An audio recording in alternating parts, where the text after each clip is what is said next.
Hello and welcome to this KKR postmortem.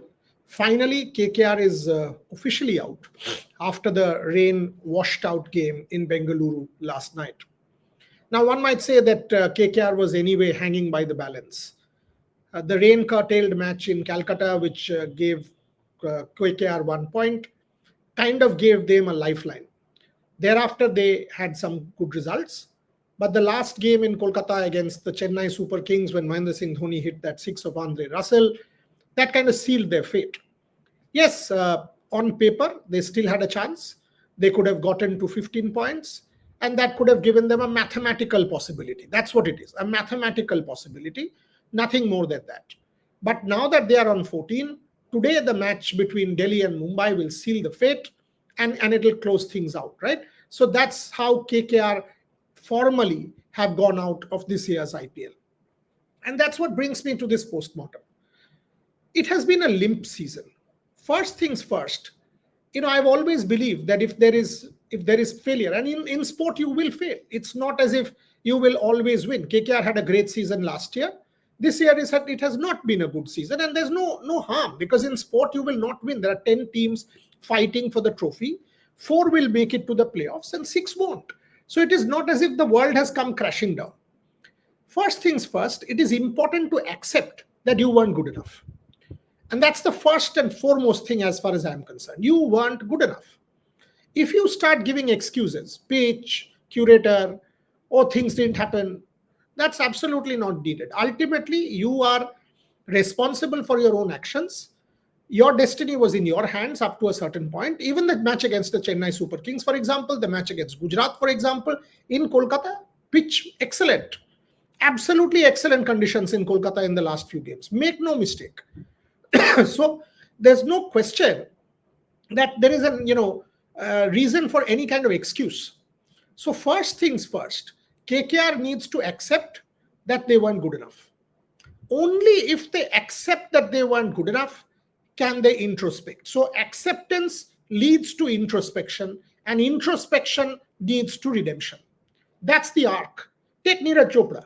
Neeraj Chopra did not do well in Paris for himself. For the whole world, it's a silver medal. For us in India, it was the highest medal. But for himself, the standards that he has set, he was not happy with what happened in Paris and having lost the gold medal. Now, Neeraj Chopra went back to the drawing board, got himself a new coach in Jan Zelezny, trained, got ready, prepared, came back, went to Doha and broke the 90-meter barrier. So there was acceptance, there was introspection, and there was redemption. Exactly what KKR now needs to do. Let's start at the top. What about Chandrakant Pandit? Now, when Chandrakant Pandit was hired in 2022 after some spectacular domestic performances, I had actually hailed the hire. My assumption was he can take care of the younger players, and with some foreign recruits, the international stars would be taken care of.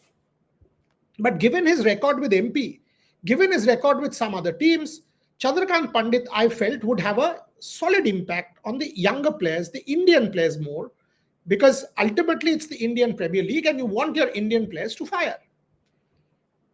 In 2023, Chandrakant Pandit did not have the desired impact. And make no mistake, he did not. So we said, okay, it's the first year.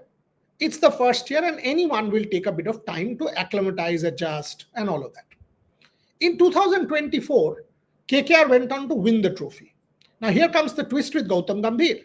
Was it Chandrakant Pandit's team in 2024 or was it Gautam Gambhir's team? Now everyone knows that it was actually Gautam Gambhir who was taking the calls in the dressing room. Whether it was the Sunil Narayan call to open, whether it was getting a few players into the mix, all of these calls were Gautam Gambhir calls. In 2025, accordingly, it was kind of, real test for Chandrakant Pandit. That how does he fare without Gautam Gambhir? With Gautam having moved on to the India role, Chandru Pandit really had his task cut out. And he had a good support team. KKR had got him Dwayne Bravo. KKR then in the middle of the season got Abhishek Nair. So it's Bharat Arun was already there and he's a stellar coach. So Chandrakant Pandit had a reasonably good support team, but a lot of focus was on Chandrakant Pandit. And one has to say that he hasn't been able to deliver. I, for example, will be very, very surprised if Kolkata Knight Riders decide to continue with Chandrakant Pandit for 2026. I think Chandrakant Pandit's days with KKR will come to an end at the end of the season. KKR is a very mature franchise that they will not do anything till the final match is played. And once the final match is played, I think Chandrakant Pandit will be asked, to leave, or he will be released. Now to the others. You have a Dwayne Bravo in the mix. You have an Abhishek Nair. You have an Otis Gibson. You have a Bharat Arun. Now the point is, when you have so many people, a Bravo, a T20 legend, Abhishek Nair, everybody will say is a great addition with the Indian team. Once he was removed, you see Rohit Sharma's post, you see many others. So when you have a Bravo and an Abhishek Nair and also a Bharat Arun to look after the bowlers, plus an Otis Gibson, you kind of ask, so what is Chandrakant Pandit's USP in that dressing room? What is his exact role? How is he making a difference? And all of these prompt me to say that I don't think Chandrakant Pandit will be with KKR in 2026. Moving on. 5 questions that I did not kind of have answers to, and I would want to have at some point, because ultimately the fans want these answers. And you know what? These fans have stayed with KKR in good and bad, and they will. Whether or not KKR has won or not won, it doesn't matter to them. They are loyal KKR followers. They continue to go to the Eden Gardens. They will go anywhere to support KKR, will wear the purple and gold, and will continue to back the team irrespective of win or loss. That's how the fan base is and will always be. When you have fans who are such dedicated supporters of yours, you also need to be accountable to these fans. You need to give them some answers when things don't go right. When they celebrate you like mad, they should also be given some answers when things haven't gone well and they are pretty upset, frustrated, or angry. The 5 questions which fans would want to have answers to. 1. Why was Andre Russell batted so low when there was a lot of talk? In the matches that Andre Russell, last few games when he was promoted up, say at number 5 or 6, and given more overs to bat, we've seen what impact he had. Russell at one point in one game had 2 out of some 8 or 9 balls, went on to finish with 55 of 30 odd balls. So in about 20 balls, he scores a 50 or more. So this new avatar of Andre Russell, he too is getting old. This new avatar of Andre Russell needs a few more balls to settle in, needs a few more balls to get going and then start hitting his shots. When you know that, or you must know that because you are training with him, why would you not give Andre Russell at least 8, 9, 10 overs and get him in towards the last with 3, 4 overs? That's question number 1. Honestly, I did not know what was the reason. Number 2, Andre Russell in maximum games did not bowl, and in the ones that he bowled either 1 over or 2 overs. Was he not fit? Because it did not seem that way. The way Andre Russell was fielding in the boundary line, it did not seem that way, that Andre Russell was not fit enough to at least bowl 2 overs. And if you see in many matches, when there was a partnership, Andre Russell was the one who came and broke that partnership. Multiple times it has happened. So why would Andre Russell not bowl? 3, when things weren't going well, you have paid 23 crores to Venkatesh Iyer, and you must have paid as an all-rounder. Why would you not bowl Venkatesh Iyer a single over? Had he picked up a couple of wickets in 2 overs, it could well have translated into his batting and he would have gotten some confidence.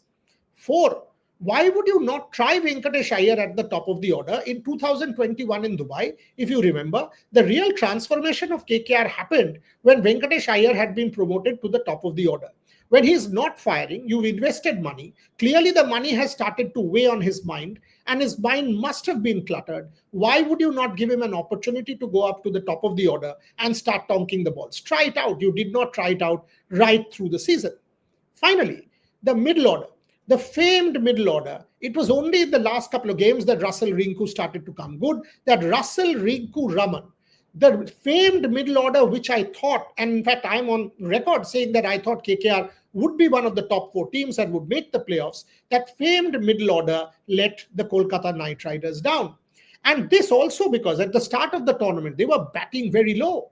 In one of the games, Rinku batted at number 8. And that is certainly not the position. Number 7, number 8, with some 2 overs to go, that is not how the middle order would come good. So Russell, Rinku, Raman, were they actually used in the best possible manner? Finally, In some of the games, Sunil Narayan and Varun Chakravarti were really not at their best. Now, you might say the pitch was one of the reasons. Maybe not the case. Maybe not the case. In the last few games at the Eden Gardens, for example, take the Gujarat match, Sunil Narayan and Varun Chakravarti weren't really effective against Sai Sudarshan and also a Shubman Gill. While the Gujarat openers made merry, they batted beautifully and took the game away. The Kolkata Knight Riders weren't able to contain the runs. So, if you take all of these things into account, I would suggest that it was a pretty limp season. Pretty limp season for KKR. It is time for introspection. It is time to go back to the drawing board, make some changes, including maybe change the head coach, come back with renewed vigor and energy in 2026. I still think the core of the team is good. I still think that this KKR side has a solid amount of potential.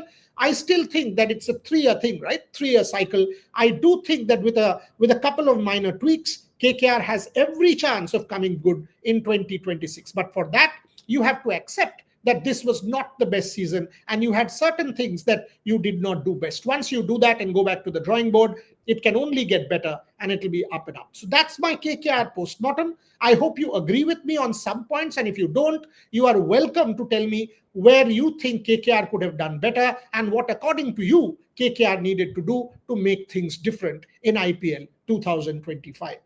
Keep watching Revsportz, coverage from across. We will have our reporters for every sport in different parts of the world. So keep covering, keep following us on all our platforms, subscribe and ring the notification bell, and we will keep coming back to you for more. Thank you very much for watching.